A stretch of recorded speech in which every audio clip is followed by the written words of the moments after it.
What's up, everybody? It's ICanSnake. What's up, everybody? This is Snow Nation 98 here. Hello, universe! This is Downloads Bacon, and I just looked at my hospital bill and whoa! That's insane! Really? I wasn't even that injured, and I got this much. You know what? Oh, this is insane. I should go to Canada. But other than that, I've got a good episode and a good feeling that tonight's gonna be a good night. Greetings, everyone. This is CC Trainor-Ling. I have a few stitches in my arm and a couple of bandages over my bloody wounds, but I think this review will make everything all better.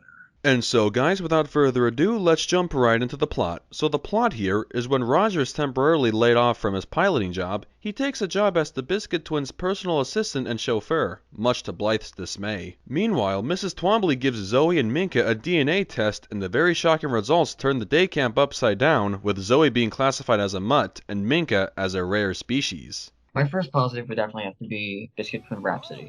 There's really not a whole lot to say about the song other than this was by far one of the greatest songs Daniel Ingram has ever written. The guitars were great, the vocalists were amazing. Roger got his very first song. Everything about it was fantastic. I can honestly say that this is my favorite song of the entire series. Not to say seasons 1, 3, and the remainder of season 2 have had bad songs. They've all had their share of good ones. But this song has just got me so enticed. I just enjoyed every second of it. The way it sounded, it definitely sounded like Brian May just inserted himself into the final guitar solo. It was just brilliant, and you can really tell in this song the Biscuits turned over a new leaf thanks to just Roger, man. Yeah. Yeah, I really do appreciate the song. It does have like a more or less a Queen feel to it, glam rock kind of, it reminds me a little bit of the 80s with all the solos and the song structure that it had. I mean, it's a really good song to listen to. The Biscuit Twins, of course, they never have any wrong when it comes to their songs. They have the best songs in the series, in my opinion. So this one was just amazing. Seeing that I think most of us here are big rock fans, I guess. Always. Yeah, definitely. So, yeah, this one was a really nice song to listen to. I remember actually learning the bass line to the song. It was somewhat difficult, had some minor chromatics, but it was a really cool one to learn. And I remember hearing the song actually the night before. Actually, this episode came out early on YouTube on Saturday at 2 a.m. And I remember buying the episode and watching it and really getting hooked on the song to the point where I just kept listening to it over and over until eventually I just knocked out. It was that good of a song. I could agree with everyone here. This is my favorite Biscuit song in the series, but not my favorite overall. And that's another bonus. This is Roger's first ever song in the show, and it's really great. It's also a really unique song because we don't see too often where the good guys and bad guys join forces to make a song. Yeah, and we really, really got to acknowledge the talent that they have, because I originally thought this was Michael Cops singing, but it was someone else. I believe the name was Gordon Maxwell. Yes. I have to compliment this guy here also, because I did not know that it was someone else. It was that good. The voice matching that he did was incredible. Yeah. So that takes a lot of talent, especially to sing like Michael Kopsa. That's amazing. Just had to compliment the actor right there. Yeah. And the visuals were really good also. A lot of nice things here and there. The Biscuits and Roger really having a lot of fun moments doing chores like dusting and cleaning. And apparently I didn't know you can have so much fun putting gas in a car, but, stuff happens.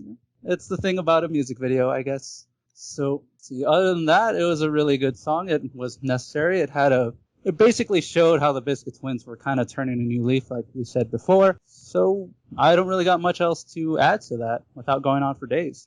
One of my positives is Zoe's imagination about her ancestors, and I've got a little story to share. If you've ever seen my channel, you probably know my most viewed video titled Zoe's Ancestor with 2.5 million views. Well, the comments section in that video sparked a huge cat versus dog debate because of the second fantasy that Zoe imagined about the pyramids. I mean, I deleted most of the bad comments, but that argument was pretty entertaining, watching everyone get so hateful towards Zoe just because she kicked off the cat in the Egyptian pyramids. The part at the end of the fantasy was also really hilarious. She just forgets she's a regal dog for a second and starts drooling like a normal dog would. Yeah, it's actually kind of interesting that everyone would be against Zoe being the one that kicked the cat out when it was really just the guy, the kid. I don't know. Was he like supposed to be King Tut or something? I guess. I think so. Yeah. Well, he was the one who did it. I don't know why they're blaming Zoe. Yeah. Zoe really didn't. Makes no sense. They always want to blame the dog. The dog did it. They're Man. jealous.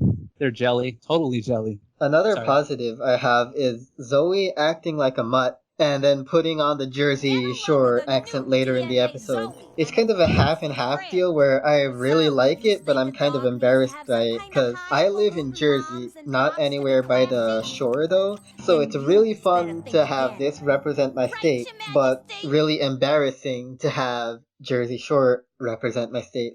And I'm sorry for my state producing the garbage that was the television show Jersey Shore. But I promise you, the Jersey Shore beaches are actually really wonderful. Instead of being regal and upkempt like always, we see a different side of Zoe, a unique side to Zoe that we never or rarely see in the show again. At first, she denies being a mutt, like she doesn't want to be one, and she only wants to be prim and proper. But as the episode goes on, she starts accepting it and starts making it her own persona. It also works both ways, but I love it better if she believes she's a regal purebred dog. But I have to know one thing. Does this work with or without those sweatpants? I don't know, just something about seeing Zoe just looking like a complete bum. You just don't expect it from someone like her, and it's just, why does she play it so well? I don't know. I guess that's how good, or how well she does it. I mean, it's obvious that she's going to go through this kind of stage of, what is it? Maybe, I would say, I don't want to say depression, but it kind of might be that, seeing now that she's a mutt, well, she's not taking care of herself like she used to, so that's the sweatpants and the shirt that surprisingly already came dirty, which is weird. And then eventually we get, Brooklyn or New Jersey or slightly maybe Italian Zoe. Since rewatching Jersey Shore again, I mean, her hairstyle is based on Snooki, but their personality and how she talks kind of reminds me of another character. If anyone's ever seen the movie My Cousin Vinny, it reminds me of Lisa, Joe Pesci's character's girlfriend, or Vinny's girlfriend, because she talks exactly like Zoe. It sounds almost identical. And the LPS is really known for making references to old 90s and 80s comedies. So I thought that was something very interesting to place in there. Good reference that I think only some of us will get, like not Ekanso. I know.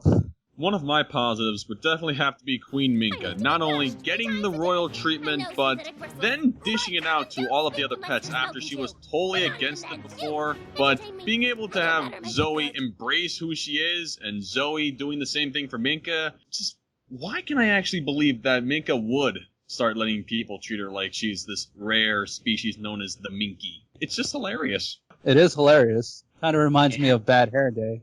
Oh, yeah. Because you know how it was. I mean, she's a great artist, and they start pampering her and treating her like she's the biggest thing in the world, and then she kind of gets that to her head in a way, but not like this, because how it affects her in that episode is that she goes into this weird state, I guess, of just kind of, I don't really know what word to insert here at this point, but basically she's just in the same loop over and over of not painting anything. And then here she actually kind of somewhat embraces it, and we get, I guess we would call it like Queen Minka with the crown and everything, and the red carpets. It's funny how you brought up Bad Hair Day, as in, it's funny how you brought that up from the past, because this episode reminded me of another episode from Season 2, Palm Reader, in which the pets are embracing a side of themselves that they really don't have. Didn't anyone else feel that the subplot here kind of felt like Palm Reader just a little bit? I can see that. More no than yes, because in this one they weren't really exactly going for it, while they were just trying to do it for like, well, we got to do it for Mrs. Twomley. While here, due to the Danny test, they decided, well, Zoe and Minka decided to just, at the third act, let's just embrace it. Let's embrace, our new found ways. You're going to act like a mutt, and you're going to cough up hairballs, which is the weirdest thing I've ever seen. And Minka's going to act like the Minky that she has been stated to be. But it just felt like they weren't really, against it in the end, because in Palm Reader, you can tell just how dead set against they all were against this, against their new, personalities that Vanola just pretty much gave them with very little information as opposed to this episode where we get a quote-unquote DNA scientific result of who Minka supposedly really is and who Zoe really is. So I can see why they would embrace this change a lot more than, Zoe being without her hat or Minka trying to be Zen. So my final positive for the episode is Roger. Ever since the very beginning of the series, I've always liked Roger because of how he's like this father figure who can be serious at times, but he can be the goofy guy. And he, I read a lot of reviews about this episode, and a lot of people didn't like it because when he goes off with the biscuits and leaves Blythe, people thought it was really mean-spirited and that he didn't really care too much about her. But if you watch the episode, he asks her if it's okay for him to go. And she says yes, he can go. She's torn up about it, but at the same time, she knows her dad needs his job until he gets his job back. The other thing, too, is at the very end when they start dissing Blythe, and then he turns the car around and takes him back home and sticks up for her. That's pretty cool. Yeah. And the song, so anyone want to touch upon Roger? I'll touch upon him a little bit here. He really enjoys flying a lot, so that's why Blythe was okay with him, going with the Biscuit Twins to Mother Russia, I guess, if I could say that. And it makes for a very interesting thing because Roger still asked her, and really, he would have, it shows that he cares for her because whatever she said, even if Blythe said no, he would have said, sorry, girls, my daughter says no, and it would have turned out a little different. But of course, we have a little lesson here and there, and what ifs in different universes can happen whenever. That's not the point. The point is that, we led into this where Roger was helping the Biscuits, and I thought that was really cool because if anyone could really change the Biscuit Twins, I really think Roger was the guy to do it.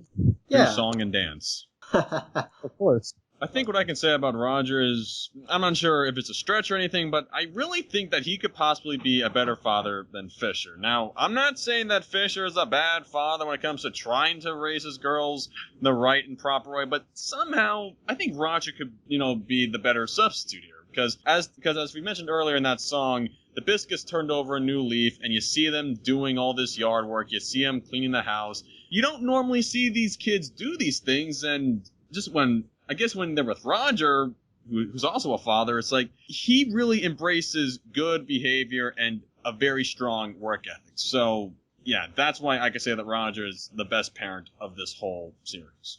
Yeah, but it doesn't mean that Fisher isn't trying. I mean, he's kind of late to the game because I guess he's more focused on business, but seeing that later on, actually, I could go back to season 1 with, if I'm correct, maybe Bakers and Fakers. This is where he really starts to show, trying to be more attentive to his girls, to the Biscuit Twins. And yeah, in this one too, he kind of has a really cool moment in this episode, with him and Roger, with discussing what Roger was going to take his girls or whatever, that, and the whole private jet conversation. Turns out he sold it, because people just sell jets. But it was a really cool moment that Fisher would at least, I guess, keep Roger there for a bit. And Fisher and Roger are really cool, and this scene that they had together was really awesome. Hey. Yay. And I guess now we can go into Snake's negatives. I've got a negative? This time I don't. No. Wait, what? That's a... No, he's right. He doesn't have the negative. I do. You do. Yes, that's right. Start throwing your pitchforks at me. I don't care. But the thing is, my negative is not a really big one. It's not gonna, deduct the episode lower than, a 9.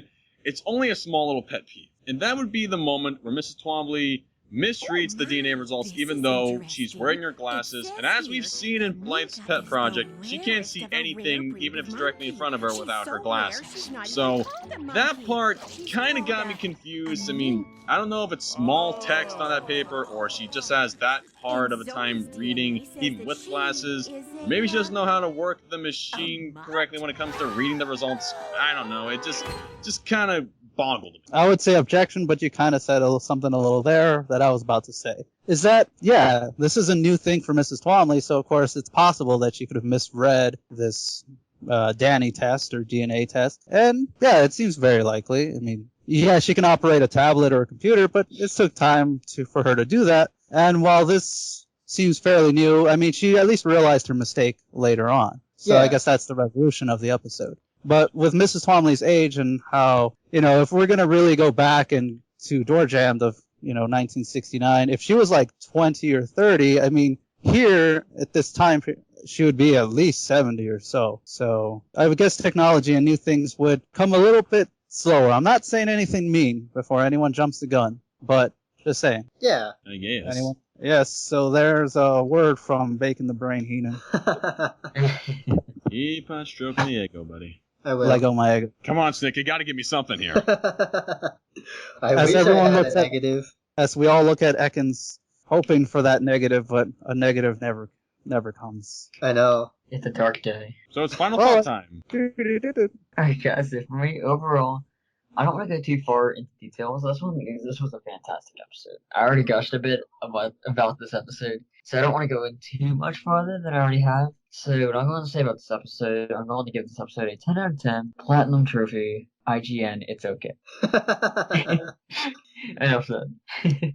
This was a very, very fun episode, and it was really entertaining. Instead of the pets having a single kind of broad species, like having Zoe just be a Cavalier King Charles Spaniel, they took the step forward and wanted to tell us exactly what kind of Cavalier King Charles Spaniel she is. This is really similar to human ancestry DNA tests, and I, for one, am incredibly interested to listen to every person's backgrounds and their walks of life and where their ancestors come from. There are also some funny quotes in this episode, like when Zoe said, "Well, excuse me, your specialness." It kind of reminds me of when Link said in that one show, "Well, excuse me, princess." Another thing I noticed that I have never noticed before was that there's a continuity piece in this episode from 8 Arms, where Roger and the Biscuit Twins are playing My First Formal Dance, the board game that Blythe and Russell were playing in 8 Arms. And I would have never noticed this before had we not reviewed 8 Arms just recently. I don't have any negative things to say about this episode,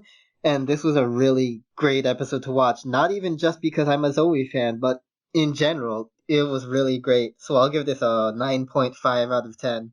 So overall for me, I guess I really do love this episode. Actually, I don't guess. I know that I love this episode. This is one of the best episodes of LPS, in my opinion. Now, I actually feel that it's a good idea for everyone to watch this episode, to really see what the show's potential is, in my opinion. Again, this is all from my opinion, so some of these things might sound a bit far-fetched. Ekans will put a picture of the Pokemon named Farfetch there if he could. For me, that would be great. Ekans, you're a doll. Love ya. But something that I don't seem to get too much is that I can't find a legit negative, and by the looks of this video, no one else really could either. So this episode, in my opinion, is perfect, and for everyone else, they might find itty-bitty things here and there, but the references, the characters, Mrs. Twomley, the Biscuits, Fisher, Roger, everyone was in tip-top form, in tip-top shape. I mean, this isn't a training camp, but all the characters were great in this episode, and this is a shining moment of every character hitting that perfect home run shot. Song was great, lesson was great, having a major dispute over Zoe kicking a cat off a person, which is really silly because it was the guy, not Zoe, and Roger did ask Blythe if it was okay for him to go, which is kind of weird because he's asking, like, in a sense, like a little kid, but kind of funny how they have that role reversal in a way. So, other than that, I guess there's no negatives for me to really kind of argue because really this episode doesn't have much else besides the two that I mentioned. And these are just nothing that affects the story or the plot of the episode. So, with that in mind, I guess it's time to just say that overall for me, I guess I'll give this episode an 11 out of 10. This episode is in my top 5 of best Season 2 episodes. I can honestly say I was thoroughly entertained for the entire 22 minutes. It was in this episode where Roger proved once again how great of a father he is, but this time it applied more across the board to other kids besides Blythe. His time with the Biscuits made me respect this man with every ounce of appreciation I have. Like I said earlier in the review, I can say he's probably a better father than Fisher. Not to say Fisher doesn't try to raise his girls right from time to time, but I feel Roger encourages more positive behavior and a stronger work ethic, which are things the Biscuits rarely ever have, and things Fisher rarely ever teaches. Whitney and Brittany were able to turn over a new leaf thanks to Roger, despite going back to their old selves when he quit being their assistant after they insulted Blythe. If anything, Roger is just great. In fact, too great for words. Quitting his job just to stop hearing rude things being said about his daughter is something I highly respect. Thanks to Roger and his little charges, we were given the song Biscuit Twins Rhapsody. In my opinion, this has to be the best song of the series as of right now. Seasons 1 and 3 have had their share of great songs, ditto for the remainder of Season 2, but this song here is just perfect. The homage to Queen's hit song Bohemian Rhapsody cannot be praised enough. At least I can't praise it enough. Moving on to the B-plot with the pets, I thought it was pretty interesting, despite this being almost similar to the plot in Palm Reader. I felt they handled the situation of the pets taking on a personality which is completely opposite of who they really are much better here than in the episode I just mentioned. It feels more, I guess you can say, organic. It makes more sense here because the pets thought they were who they were in terms of their species at face value, and that was that until someone told them otherwise through a simple DNA test. In Palm Reader, however, they're basically told something about the personalities that simply isn't true, and characters like Russell try to act messy when clearly it's hurting him on the inside. The conflict in this episode could be applied to real, living people like myself. Like, let's say, for instance, I was raised to believe something about my family tree only to find out I'm not part of the family I thought I was, or there was something in my tree I was never told about. I think, in all fairness, any one of us would start to act differently and change our personalities to adapt to said changes in our family lineage. At least, I'd be more inclined to do so. Yet if someone were to say, for example, I'm a daredevil driver who likes to live on the edge, but I'm driving very carefully and cautiously, I'd have a harder time believing them since my personality has never been that way before, and possibly never will. To me, I feel that defining someone's family connections is a lot more believable and more likely to cause a personality change than simply being told you're the opposite of what you truly are based on very little evidence, no matter how true or false it may be. Moving on, seeing Zoe act like a mutt, especially in those sweatpants, and seeing Minka receive the royal treatment and behave like a monarch was just a sight to behold. The only nitpick of the episode is Mrs. Twombly reading the DNA test wrong, even though she's wearing her glasses, something she clearly needs. As Blythe's pet project pointed out, Mrs. Twombly cannot see anything correctly without her glasses, and yet she's using them here and still can't read the paper properly. Either the paper had very small writing on it, or her vision is still bad even with her glasses, or maybe she doesn't know how to properly use the machine. I could go on to say that if Mrs. Twombly had just read the paper right the first time, we could have avoided another palm reader conflict. But given how much more realistic this conflict was as compared to the former episode, this pet peeve is actually passable. Passable enough for me to actually enjoy watching. To finish things off, this episode was just brilliant in every way I can possibly think of. I'd strongly recommend this episode to anyone who's looking for a good time, a good story, and of course, a good song. I'll give it a 9.9 out of 10. I definitely shouldn't have to say it twice. Well, alrighty then. I guess now, ladies and gentle pets, it is now time for the randomizer. Bring on the randomizer for Season 1. So next week's episode is Trading Places. That's a really good episode. Wow. Yeah, it's a Joey and Tim episode. Just that's how you know it's gonna be a good episode. Yeah. So until then, this is Soundnation98. ICanSnake. This is the DB, or the Bacon the Brain, downloads bacon. CC Trainor-Ling. And we will see you guys next week. See you later. Adios. Peace out, home slices. See you later. Stay classy. So, Pet Shoppers, we'll be seeing you in the next episode. So, this is Downloads Bacon, and this is now the time where I say the magical words of thanks. And of course, say it with me now. Thanks again.